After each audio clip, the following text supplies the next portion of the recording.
right. It is right at 10 o'clock, so we are going to go ahead and get started. For those who are just joining in, be sure to drop your name, where you're located, and what your position is in the chat, just so we can see who all is here, who all is represented from wherever you are in the county or wherever you're joining us from. It may be somewhere not even in Alabama. So, welcome. We are super excited that y'all have joined us for this really powerful book study on AI in education. So we're going to do some quick introductions. As y'all have done so in the chat, we want to make sure that we introduce ourselves to you. We see a lot of familiar faces, but we also see several unfamiliar faces too. So thank you for joining us.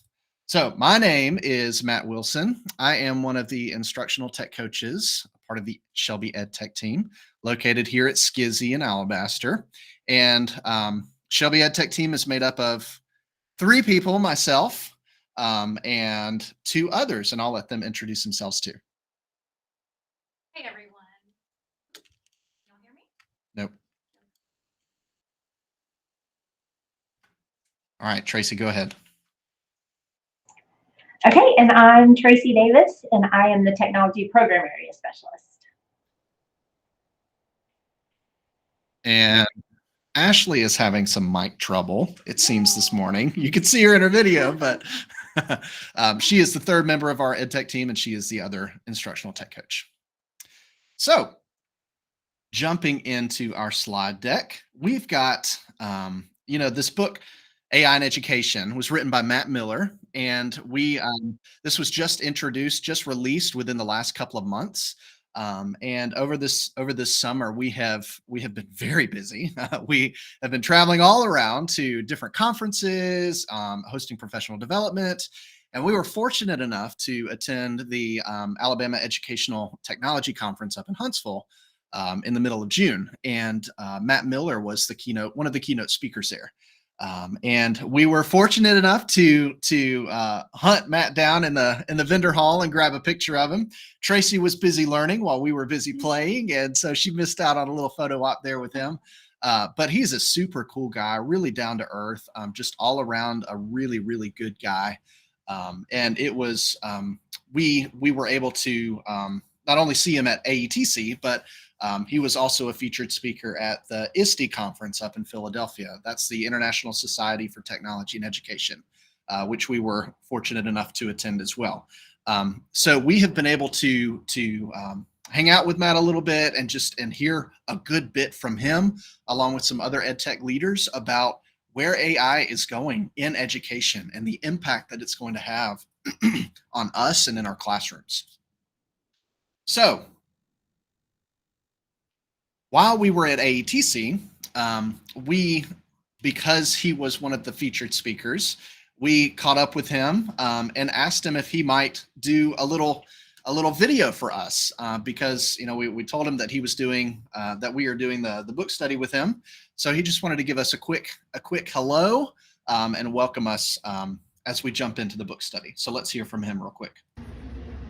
Hey friends, this is Matt Miller, the author of AI for Educators, and I heard that you're going to be studying my book, AI for Educators, which is super, super cool. So I hope that you enjoy it, and I hope you get a lot out of it. I know that a lot of this artificial intelligence stuff is a lot to wrap your brain around. And nobody's saying that everybody's got to have all of the right answers. In fact, you'll see in my book that one of the biggest things that I think is important right now is imperfect answers, for us to be willing to go forward and try things. So hopefully you'll get some good ideas out of this. Maybe you'll find some tools that'll take a little bit of the work off of your plate so that you can focus on what really matters the most. So anyway, thrilled that you're studying the book, and I hope that you really enjoy it.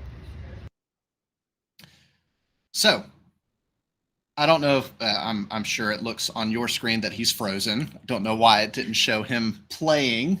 May just be trying to do too many things at one time.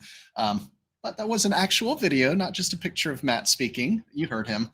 But it was really cool to hear from him personally about his experience with AI, and he talks about that some in the book, which leads us into our next piece.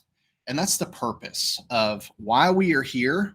And why we are spending a good deal of time talking about artificial intelligence. So you can see that quote there in the white. AI won't change everything, but it will change a lot. And for most of us, AI feels really new, but it's been here for a long time. It's been a part of our lives for quite some time, and you'll hear from Ashley in a minute a little bit more about that and some of the history behind it. But it feels new to us because of how it's been presented to us recently. With the onset of ChatGPT, how it itself was designed to interact and communicate in a way that humans can understand, in human language, was very, very powerful and scary for a lot of people. And it feels so new because that was such a major event, the release of this. And so that has shifted so much and put a lot of emphasis on artificial intelligence just as a whole. Okay, so you heard Matt say that that a lot of what he talks about in his book is imperfect answers, and that's a lot of why we are here today, meeting together as a book study group to have conversations with each other, and to talk about some of the answers that we have found. We have certainly not found or answered every question that there is out there. There are lots of answers that we don't know currently. But it's to talk with each other to try and answer some of those questions, to bring up questions that stem from other questions, so that we can learn together, and kind of navigate this seemingly new world together. So just a little background about where we have come with artificial intelligence as a school system. Back when ChatGPT was released in November of last year, we were able to play around with it a little bit and explore it a little bit. And we'll talk, you read some in the book about what ChatGPT is, but we began having conversations at the district level with district leadership about what this is going to look like for our students, and for our teachers. So the conversations began early on, about what our stance is going to be. And in those conversations, we determined that artificial intelligence is not going anywhere. It is here to stay, and it's going to be a part of our everyday lives from here on out. And you know, there would be no sense in blocking it from our students, blocking different artificial intelligence engines, different AIs. There's no purpose. There's no point in blocking artificial intelligence from our students, because they will be able to access it outside of school, but this is what they are going to face in the future. They will be using artificial intelligence in their jobs, in their careers when they leave us. And so it's important for us not to just, throw up our hands and say, oh my gosh, this thing is scary. I don't know what to do with it. While we may feel that way in some regards, we need to look forward to what the future holds, and how we can begin to implement and integrate this into our classrooms in a way that our students will understand how it works and be able to navigate the world that they will be in when they leave us, once they graduate. Okay. So we have opted not to block it, and we don't foresee us blocking it, because our students are going to have access to this. They will be able to access this whether we say they can't or they can. And so one of the things that OpenAI, the creators of ChatGPT, has shared in their privacy policy is that students that are under the age of 13 cannot have an account. Students that are 13 and older, they can have accounts. Part of our stance as Shelby County is that while students 13 and older can have accounts, we do not want our students who have a Shelby Ed account email address to create accounts with that email account, if that makes sense. Students who are in that category, 13 and older, we don't want them using their Shelby Ed account to create accounts with ChatGPT or other artificial intelligence engines for that matter, okay? So this book study is super important. because you are helping us shape and answer the questions that are forming and that are unanswered. The questions that we answer will be imperfect. We are going to make mistakes together as we discuss, as we try things out, as we move forward in bringing these things into our classrooms. But that's the beauty of it. We learn the most when we make mistakes, right? And so as we make mistakes, that will help us to better tailor artificial intelligence to how we can make the most effective use of it safely with our students, how we can have conversations with our students and with each other about the implications that artificial intelligence will have on our daily lives and the workforce once they graduate college. So it's so important that you are an active participant in our book study. All right, whether you are able to read the book or whether you something comes up and you're not able to read, you can still be a part of the conversation. We want you to be, an active participant and contribute to the things that are shared here. So our book study is going to look a little different from book studies that we've done in the past. A lot of the book studies that we've done over the last several years have been very hands-on and active.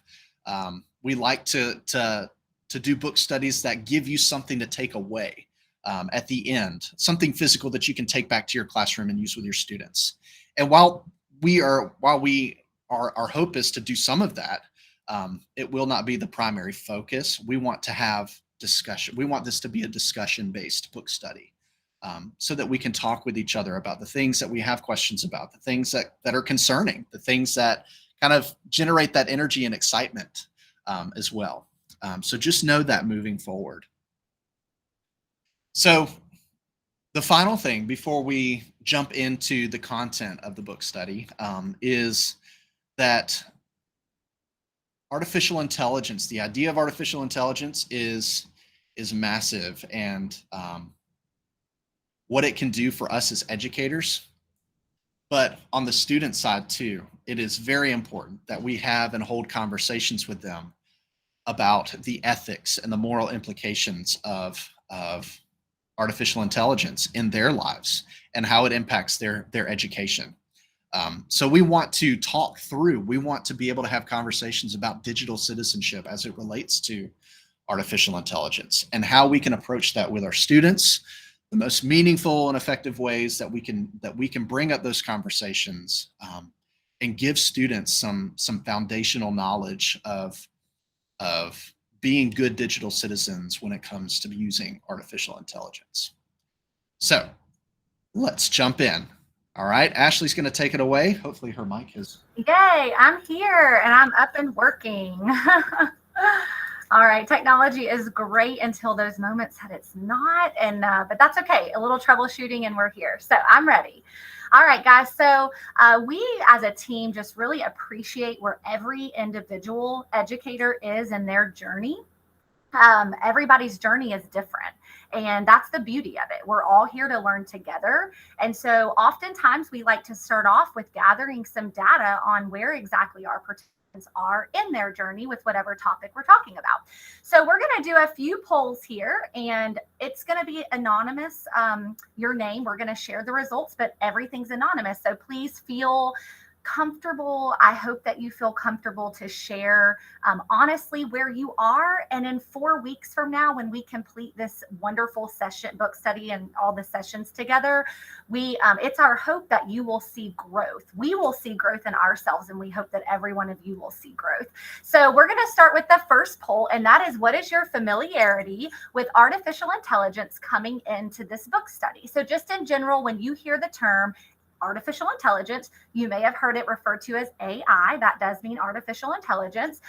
What's your familiarity with that? So I'm going to launch this poll, and you should be able to.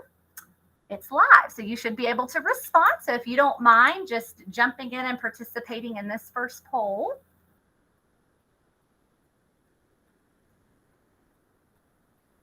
Y'all are fast. 19 votes in. Okay.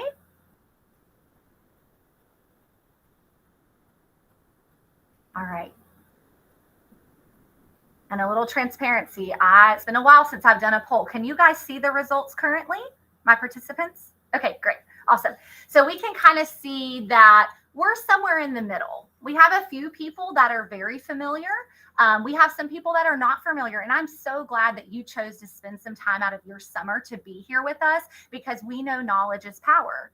And so when we're afraid of something, we know that gaining knowledge can help us overcome that fear and use it in the best ways possible. So we're really glad those of you that are not familiar are here with us. And those of you that are somewhat familiar, I'm excited about what you are going to be able to add to the conversation. So thank you for participating. That gives us just some good feedback as to where everybody's at. All right. And let's see, I'm going to go ahead and end that poll. Hopefully everybody's had a chance to vote. If you're in a place where you can't vote, no worries. Just listening in is really powerful too. All right.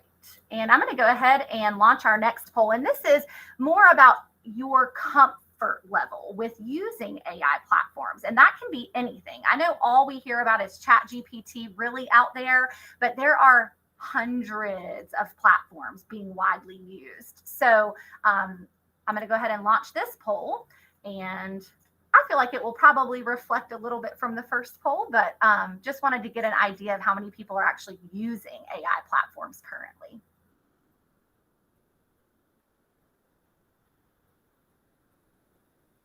All right.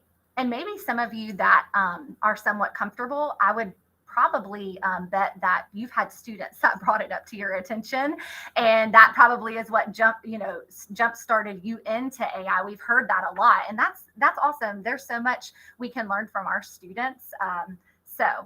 All right, so we're in the somewhat comfortable to not comfortable range, the majority of our participants, and then we have some that are very comfortable. So this is a diverse group, which is awesome.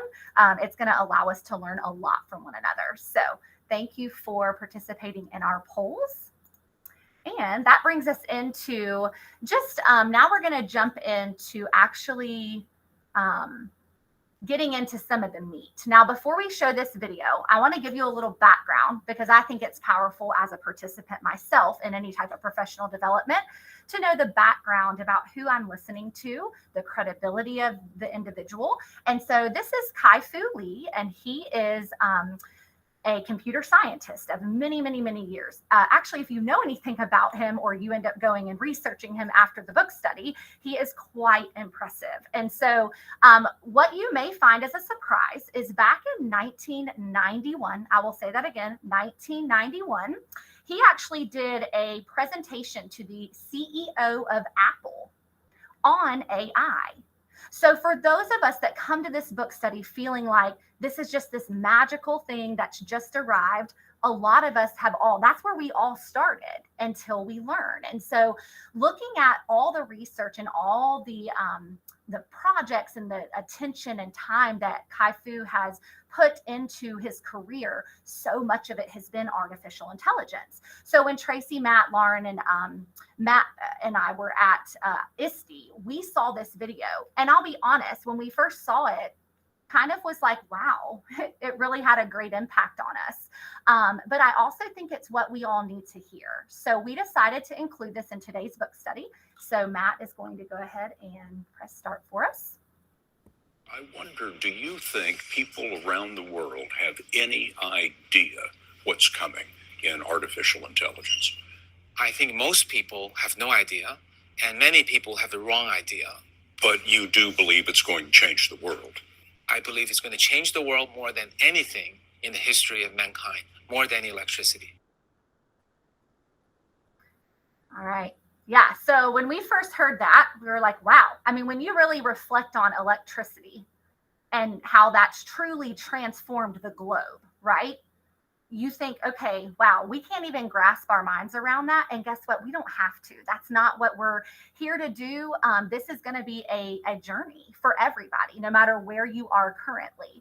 But I think it is really important that if we're going to educate ourselves and become knowledgeable about AI, I think it is important to hear from someone like Kai-Fu Lee, who has dedicated a lot of his life to AI. And so to me, he's very credible, like knowing what I know about his research and what he's done. And so the fact that he feels like this is going to affect and transform mankind more than electricity, blows my mind a little bit, you may be there with me. So, and that's okay. If you are, we're just going to stay there, and we're going to become more comfortable as we learn more. So we'll go into this powerful quote. If you were able to read the book, you probably saw this quote by him. And it says, artificial intelligence could be the most transformative technology in the history of mankind, and we may not even see much of this sweeping change coming. That's because we often overestimate what technologies can do in 5 years, and we underestimate what they will be able to do in 20. And so I think that like Matt had already said earlier, it's not going anywhere. It's already inundated our lives in a lot of different ways. We think about Siri, we think about things within, our Google Maps, we think about our algorithms on social media platforms. I mean, there's so many places in our lives already that AI has affected us, and we may not have even thought of it that way. And so I think really our discussion is not just about now. I can tell you this is not a trend. It's not a fad. A lot of things are, but this is not. And so we know since Kai-Fu was doing a, presentation back in 1991 with Apple, we know this has been here a while, and he's probably already seen what it's done in 20 years, and he's already thinking about the next 20. So we thought that was powerful enough to share with you here in the beginning of this book study. And now we're going to take a look at something else that was in our book that really does help us to kind of understand that quote. So this is a graphical depiction of a common pattern that arises with each new technology or other innovation. Now, this particular chart was not made for educational purposes, but Matt Miller adapted it to this whole AI hype. And so we can kind of identify maybe where we are in the process. So we started that conflict and panic, and I can tell you that is present in the educational world for good reason. Because if we're not having discussion about where we are, it is, we can become panicked, we can become conflicted. And like Matt said, we began early in this, right when it was released, talking with district leadership, coming together as a team. And so, we're trying to avoid the panic, okay? But then we get into the experimentation. And maybe if you read in the book, it talks a little bit about how you start hearing people using it.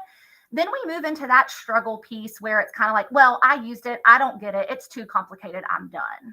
Okay, so then we kind of give up on it. Well, then we move into 4 and 5. And this is really where I want to speak to with this particular group that's here with us. So the progress and dissemination, that's when teachers start to share.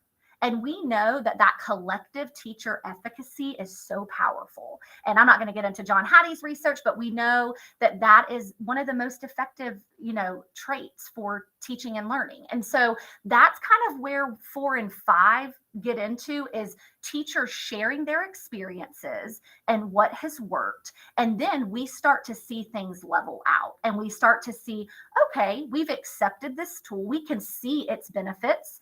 With all benefits, there are, consequences or things that are negative as well. And so we start to become comfortable. But obviously, this is a journey. This chart shows us this is a journey. And so I'm not going to have anybody share out loud, but as you look at this, I just kind of want you to think about, where am I in this journey? And if you're at the conflict and panic, that's okay. We've all been there. That's probably where every one of us started, unless we're Kai-Fu Lee, who's been studying this his whole life.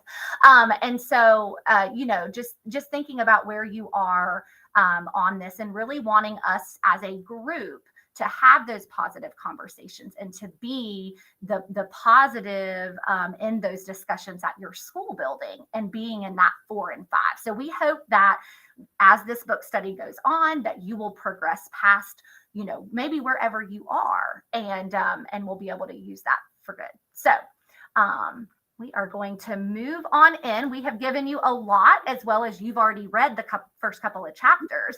And so I'm going to turn it over to Tracy so we can move into our next activity.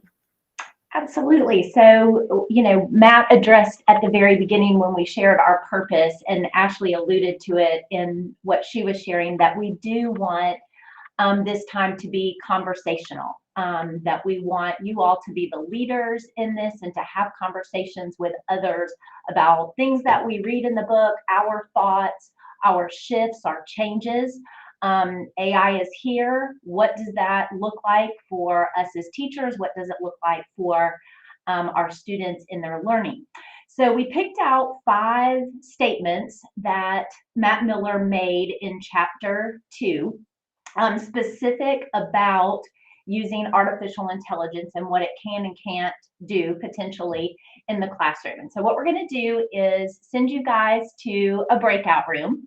The breakout room will have the name either assignments, plagiarism checkers, differentiated learning materials, feedback, individualized learning. So go ahead and read those statements, because the room that you go to, the name of your room, is the statement that we want you and the other members in your breakout room to talk about, to discuss. It's hard with a large group to have a large discussion and talk about everything that we want to. So we felt like using breakout rooms would be a way for us to have smaller groups and everyone to have the opportunity to share and really kind of wrestle with some things about AI, where you are and moving forward.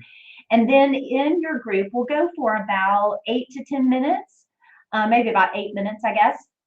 And then when we come back, if one person from your group will volunteer to be the speaker and just share with us some of the points and things that you all talked about in your group related to your statement. Okay, so is everyone ready? We all read our statements. And I'll say too that these statements are found on pages 16, 17, and 26. 26. Yes, 26. 16, 17, and 26. Okay, perfect. And they're just in the black sections. They're kind of the headers. So just so you know.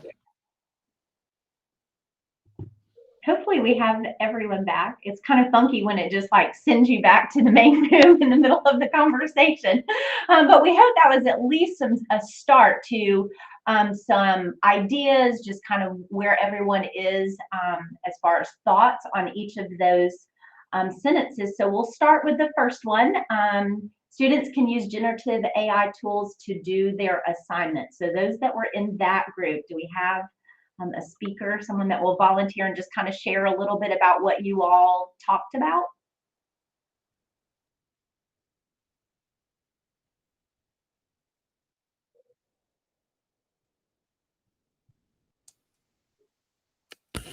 Okay, I'll go. Thank you, Kylie. You're welcome. I knew somebody had to be in that group. I was like, somebody's going to speak up sooner or later. I mean, we started out just kind of talking about what does that even look like, and how do I even wrap my mind around students using AI in the classroom to do an assignment. Some people were really excited about it. Like, it can be used as a starter for a lesson of when students who are paralyzed by, I don't even know where to start responding to this prompt. Okay, we'll start with what AI says and go from there.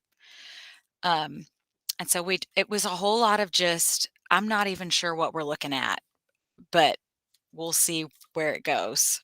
Just a lot of curiosity. Absolutely, yeah. That's a great example of how we can use that to get our students started and when they are paralyzed, by something. So thank you. All right, turn it in and other plagiarism checkers can't reliably catch it. So someone from that group.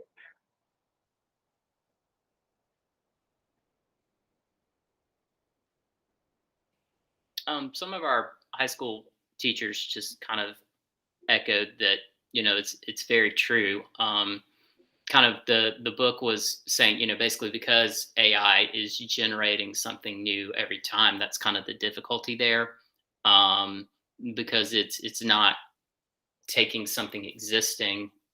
So the fact that it is creating, you can't run it through a plagiarism checker and have success normally. And so some of the high school teachers are just talking about their initial problems with, what it would check or what it would flag versus what it wouldn't catch. And some of those companies are now trying to use some AI tools to look for that. But again, it's kind of a hit or miss with it. And so then we kind of spun into, at the middle school level, really at this point, students aren't going to be necessarily probably sophisticated enough yet to realize they have to, whatever they would ask for that essay, they would need to tell them, please write it as like a 6th grader or a 7th grader. That added, so like a lot of what middle school teachers would still be getting, like, it would be very noticeably different than the writing that they would normally produce. And then kind of the final thing we talked about was just, it's very good at creating things. So like from a fictional point, like it spins fiction like nobody's business. But like when you're looking at nonfiction, it's gonna say facts, but like whether or not they're actually true or not is going to be, that there's a, high degree of variance there. Absolutely. And we will see more and more of these plagiarism checkers come out, and they'll get better and better at detecting what truly is from AI as opposed to what's truly from a human. But something that Matt alluded to at the very beginning was having those conversations, continual conversations, not just the first day of school or the first week of school with our students, about digital citizenship and what is ethically correct, and copyright and fair use and plagiarism, all of those things that we tend to talk about at the beginning of the year, but maybe not always wrap back around to. Kind of meshing those two together, the use of AI and what does that mean as far as the ethics of student learning. So absolutely. All right, how about AI tools will help teachers create differentiated learning materials to support students right where they are? Yeah, we really talked about how, how can AI help students who might be, help teachers who are in the special education department or the English as a second language department, and how, things like that, and how these could help these students in a different way, where it might help them grasp a concept easier than like the normal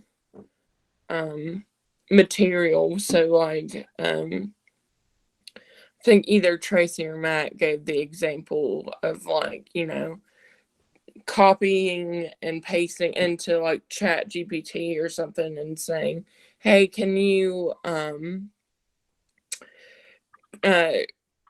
turn this into like a 3rd grade level or a 5th grade level or 1st grade level or something like that. So it was really, how can you help these kids that might be outside of a traditional classroom setting? So that's a lot of what we talked about. Absolutely. And I think our conversation, because that was the same group that I was in with Chandler, was on a positive way, that we really thought AI could really help differentiate those materials, and thought that it could be a useful resource and a useful tool for all of us when we do have to differentiate for whatever reason in our classrooms. So, okay, how about they will provide a first line of feedback before requiring the teacher's attention? So we talked about that in our group, and we thought it was interesting as a way to, provide a tool for students, kind of like the calculator is for checking a math problem, or like the book suggested, how you did like the odd numbers in the math textbook because the answers were in the back. So you couldn't just write down the answer, you had to show your work, but you could see the answer that you were aiming towards. So that's kind of what we talked about there, but also like, kind of the struggle there with, hey, some kids can't use this because they don't meet that 13-year-old age requirement. So such as us in middle school, sixth grade, can't use it, but then like seventh grade, we're like borderline, like, are you 12? Are you 13? By the end of the year, everyone's closer to the age of 13. Or everybody's almost there. But we did think it could be a really cool tool in, like before you get to me, before you need me, check it with ChatGPT and input your answer in, see how you could improve a response, strengthen a response, or how can you go further than, chat, kind of like what somebody else said earlier, ChatGPT gave you a starting point, go further than that. So, it could have the benefits of definitely strengthening responses and having them think in those, 21st, 22nd century skills. Absolutely. Great. Okay. Real fast before we go to the next one, I want to hop back because Jason mentioned something in the chat, and I just want to say that's fantastic. They were having an ethics discussion at cross-country practice about ChatGPT and the fact that they were actually interested in it and wanting to talk about it and learn about it and share about it. So I think those conversations can happen anytime, not just first day of school, first week of school. It can happen at cross-country practice or, wherever. So thank you, Jason, for leading out with that with your, your maybe not even your student, just a cross-country person, not someone that you actually have in your class.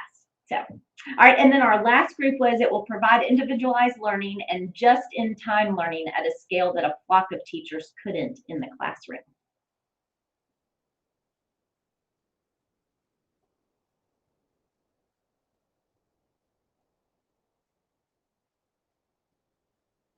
Anyone from that group want to share?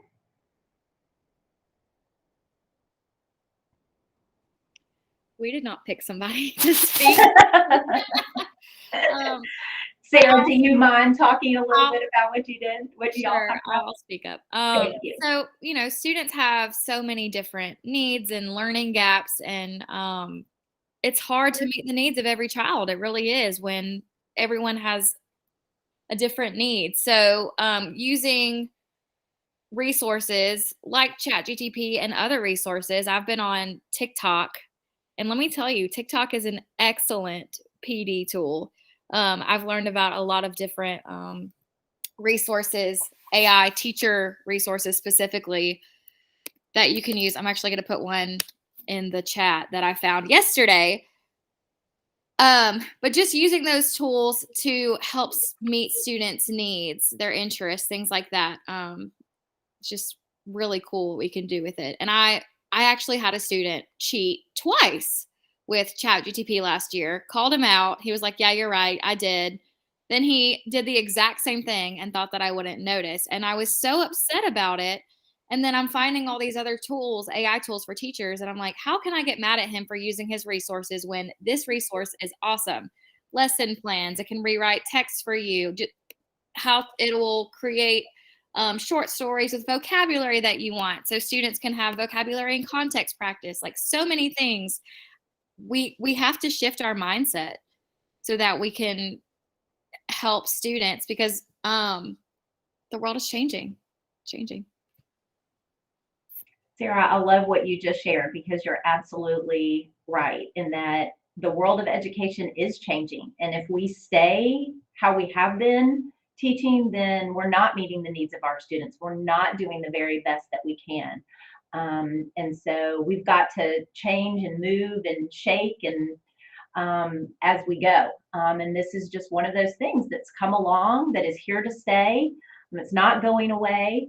And so we've got to wrap our head around it, continue those conversations, not only with educators, but also with our students. Use it as a resource, use it as a tool as well. So I think that's what our hope and goal of this book study is, just to open up that conversation. We're not going to answer everything. We're not going to all agree on everything. We're not going to come up with the end all be all, but just the openness to have the conversations about it all, and what does it look like in our classroom for our teaching, for our student learning, those types of things. So, All right, I know there was a couple of things happening in the chat over here, so make sure we go back. Yes, Michelle, the gift of time. You're right. And that's something that we hear from teachers all the time, is that we don't have enough time. Where is the time? It goes by too fast, all of those things. So when we figure out how to use it efficiently, it's going to give us the gift of time. Yeah, Tamika, education is forever changing, which is exciting. You are right. Sometimes it's scary. Like we said at the beginning of all of this, this for some is scary. They're like, what does this really mean? How do I use this? What does it do? You know, but we have to be willing to embrace that and think about the tomorrow example. Yeah, absolutely. Absolutely. Okay. All right. So this is a whole group discussion on AI tools will cause us to rethink traditional assignments. So this was another statement made in those first couple of chapters that we read in preparation for today. And so just thoughts on that. What do you think? How do you see this looking in your classroom or for your grade level? Because we have elementary, middle, and high students. We have some people from SCISI in the instructional department on here. So what do you think about this statement? AI tools will cause us to rethink traditional assignments. One thing our group talked about was that at least our limited understanding of AI is that it produces primarily, if not solely, text-based work. And so this is an opportunity to start to re-envision some assignments that have visual and image and video-based content. It's a little harder to generate that, at least now, from what I understand about ChatGPT. While reading the book, I actually got on ChatGPT for the first time, and I asked AI to create a creed for my team. And so like the first one came up and I was like, well, I don't really like this. I want it to focus more on teamwork. So I put that in there, and then, I ask it to simplify, and then all of a sudden I'm seeing how my students can, yes, use AI to generate something, but then they can whittle it down to where there's some of their own stuff in it. Like I would ask AI to whatever was created on the ChatGPT to include, this phrase that I wanted to include in it. And it was just neat to see how, like, just playing with it myself, that students can make it, somewhat their own as they're going through the process with the ChatGPT and simplify things. I thought it was pretty cool. Yeah, and that's something that Matt is going to speak to further once we get in a little bit deeper into the book study. And it's kind of more so on the realm of like plagiarism and what's considered plagiarism or not. But really kind of speaking to what you were saying, Tina, about how while students may ask a prompt, ask ChatGPT to produce something, whittling it down and getting more specific and adding their thoughts, adding their bits of creativity into it, that's what really that does make it their own, so I won't speak any much more to that because we'll get to it later on in the book study, but I did want to share that.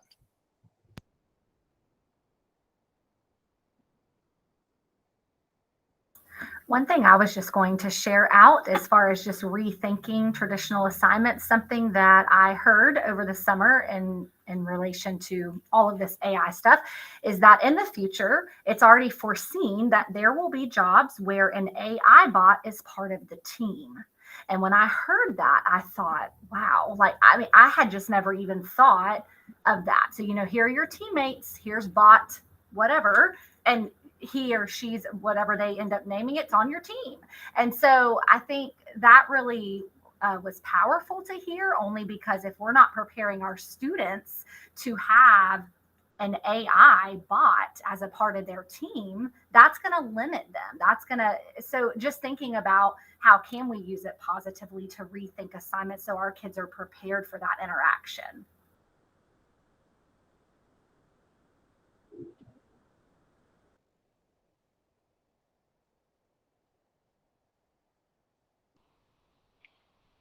Other That thoughts? also, I'm sorry, I was gonna say, that also makes me think, back when we didn't have like Chromebooks and things and that nature at their desk, the kids weren't one to one. They were able to, get on dictionary.com or something like that, or use, EBSCOhost or something like that. Why would we not let them use it? Because it's just another resource. So I guess it's just going to be a matter of teaching them and training them to use it properly instead of, like we shouldn't just take that away from them because we think of it as plagiarism. Because initially coming into this, I'm like, why would we let them use it? Because it's going to we want their work, not what they can look up. But at the same time, that's just a new resource, another process of researching and getting information. So I think we just have to be mindful of that when we are making assignments.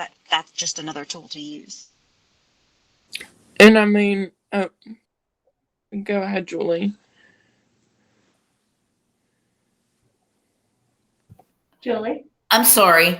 It may be going a little bit ahead, but when I was reading this, I got so excited about the photo math because I'm an ESL teacher and I teach 6th through 8th grade.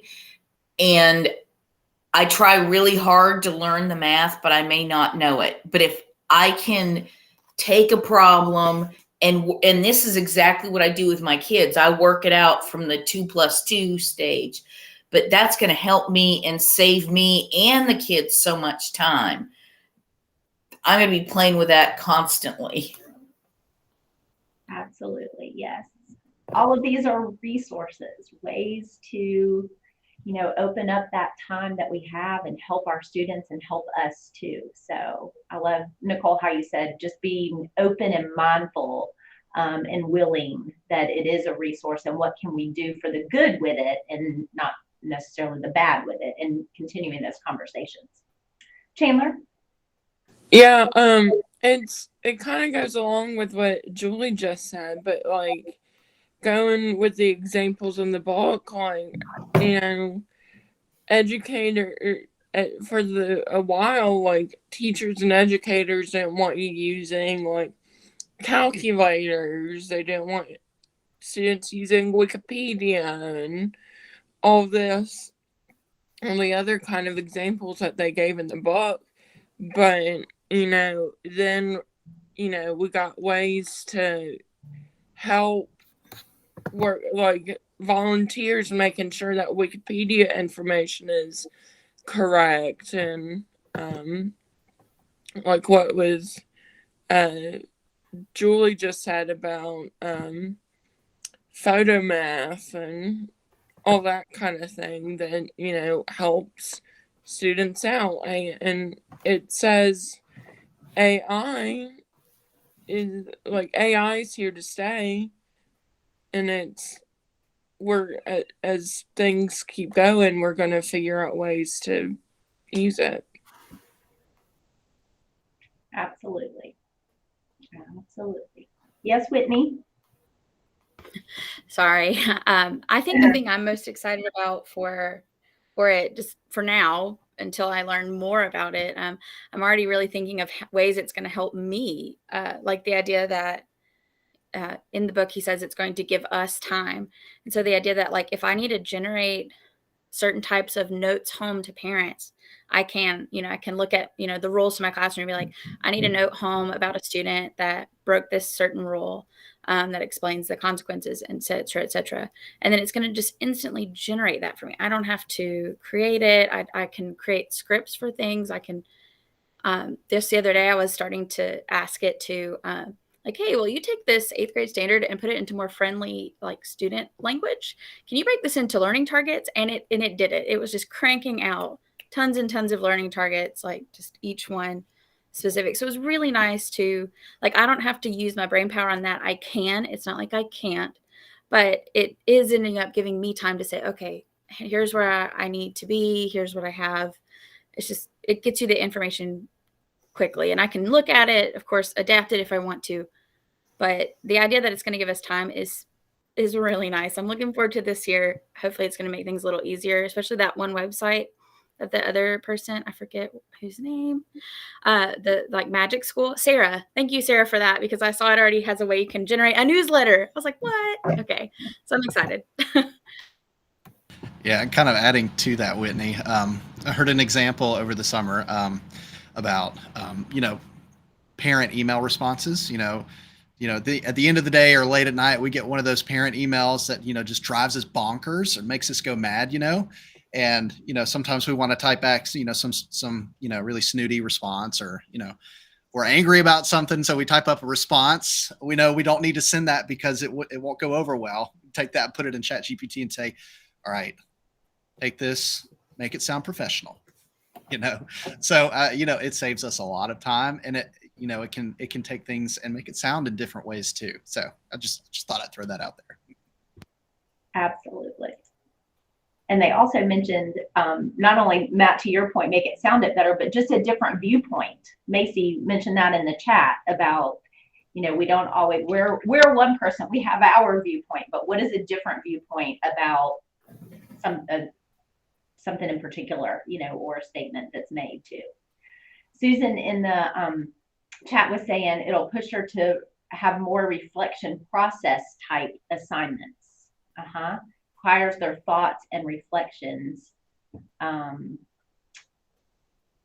it hopped on me. So a science teacher using AI for the grammar type work doesn't bother me, but wanting to know how they connect the classroom concepts to their real life. Absolutely. How can we use it as a teacher more? Breaking down the standards. Thank you, Ashley, for mentioning Curipod. That's another AI tool resource specifically for teachers. Learning targets. Yep. Absolutely. Casey used it to help her write her final exam questions. So absolutely, just different ways to write questions and add to as a resource. So, well, we hope that these few statements, whether one of the 5 that you were in a breakout room with or this particular one, keep reflecting, keep pondering those over the next week, and where do you stand and what do you think about those specific statements and the use of AI, whether it's ChatGPT or something else, because there's multiple AI platforms. I think the one that everyone kind of latches onto is ChatGPT because that's the one that kind of popped up new, but there's been lots of them out there. There will be lots more that are developed. So a quote that we want to leave you with: if AI is going to change the world in the near future, we need to prepare students for that work. That means we'll need to change too. So we kind of alluded to that throughout our session today, is that it's not going away. How can we embrace it as a resource? What can we do as teachers and as students? How will we need to change? Because we know it is going to change the education world. So just something to think about as we leave you. I think there were a few other things in the chat. Yes, just some people wondering if they can use their teacher email account to create an account with ChatGPT. Absolutely, that's no problem. We just really were referring more to students. We would prefer students to not make an account, even if they're 13 or older, with their shelbyed.org account, but teachers are more than welcome to. And we know the students probably have an account outside of school. So, there's no way for us to stop what they do outside of school, but we just need to make sure that we're always using it in the right way within school and within the educational setting. So, all right. Well, we really enjoyed our time together. We hope that this first session with you was beneficial and helpful. And like we said, our purpose to open those conversations, help us start thinking about the new year. And what this means as far as our teaching and our student learning. We will follow up tomorrow with kind of a recap. We'll send some resources and kind of the next assignment, which is to read chapters 3 and 4 for next week. So we really enjoyed having you guys. Thank you for all the positive comments in the chat and for sharing, both whether you shared in the chat or you spoke out. We really do appreciate you being a part of the conversation and contributing. And we hope y'all have a wonderful rest of your day. Yeah, you guys are so welcome. It was great to have each and every one of you. You're welcome. Yay. Thank y'all so Thanks, much. y'all. Thank you. You're welcome. Thank you. Absolutely. Bye-bye.